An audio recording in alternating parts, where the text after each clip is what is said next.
मिर्जापुर के गोगांव कॉम्पोजिट विद्यालय में निर्माण कार्य की गुणवत्ता पर सवाल, जिम्मेदारी किसकी?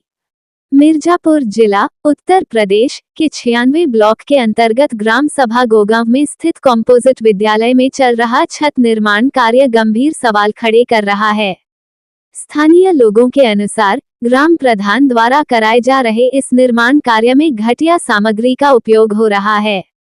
बताया जा रहा है कि निर्माण में 3 नंबर की खराब ईंटें, मिश्रित खराब सीमेंट और गंगा की बालू में भरशी मिट्टी का उपयोग किया जा रहा है। ये स्थिति न केवल विद्यालय की संरचना को कमजोर कर रही है, बल्कि बच्चों की सुरक्षा के लिए भी गंभीर खतरा बन रही है। स्कूल वह स्थान है जहां बच्चे शिक्षा प्राप्त करने के साथ साथ अपने भविष्य का निर्माण करते हैं, लेकिन अगर यही स्थान उनकी जान के लिए खतरा बन जाए तो यह अत्यंत चिंताजनक है।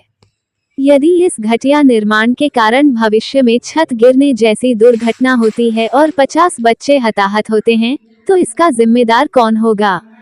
ग्राम प्रधान, जो कार्य की देखरेख कर रहे हैं, संबंधित विभाग, जो गुणवत्ता की जांच में लापरवाही बरत रहा है, या फिर वह व्यवस्था जो ऐसी अनदेखी को बढ़ावा देती है? निर्माण कार्य में गुणवत्ता का अभाव न केवल बच्चों की जान को खतरे में डालता है, बल्कि सरकारी धन के दुरुपयोग को भी दर्शाता है। यह आवश्यक है कि इस मामले की तत्काल जांच की जाए। जिला प्रशासन और शिक्षा विभाग को चाहिए कि वे निर्माण कार्य की गुणवत्ता की जांच के लिए एक स्वतंत्र तकनीकी समिति गठित करें। इस समिति को निम्नलिखित बिंदुओं पर ध्यान देना चाहिए। 1.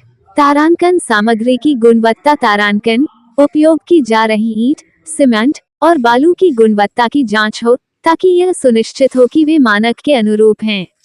2. निर्माण प्रक्रिया। कार्य की देखरेख करने वाले ठेकेदार और ग्राम प्रधान की भूमिका की जांच हो। क्या कार्य मानक प्रक्रियाओं के अनुसार हो रहा है? 3. तारांकन जिम्मेदारी का निर्धारण। तारांकन, यदि कोई अनियमितता पाई जाती है तो दोषियों के खिलाफ सख्त कार्रवाई हो, ताकि भविष्य में ऐसी लापरवाही न हो।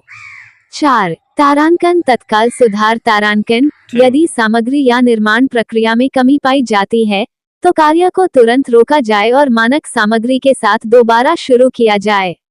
ये भी विचारणीय है कि ग्राम सभा स्तर पर होने वाले कार्यों में पारदर्शिता और जवाबदेही सुनिश्चित करने के लिए स्थानीय समुदाय को शामिल किया जाए।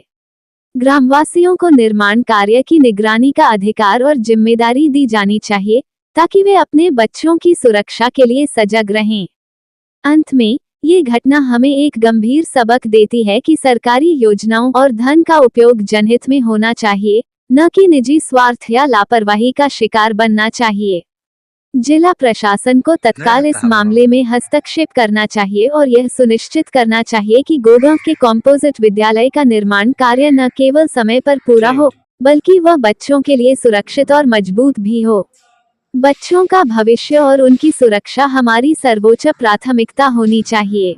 निष्कर्ष, यदि इस मामले में तत्काल कार्रवाई नहीं की गई और भविष्य में कोई दुर्घटना होती है, तो इसका जिम्मेदार न केवल ग्राम प्रधान होगा, बल्कि वह समूचा तंत्र भी होगा जो इस लापरवाही को अनदेखा कर रहा है।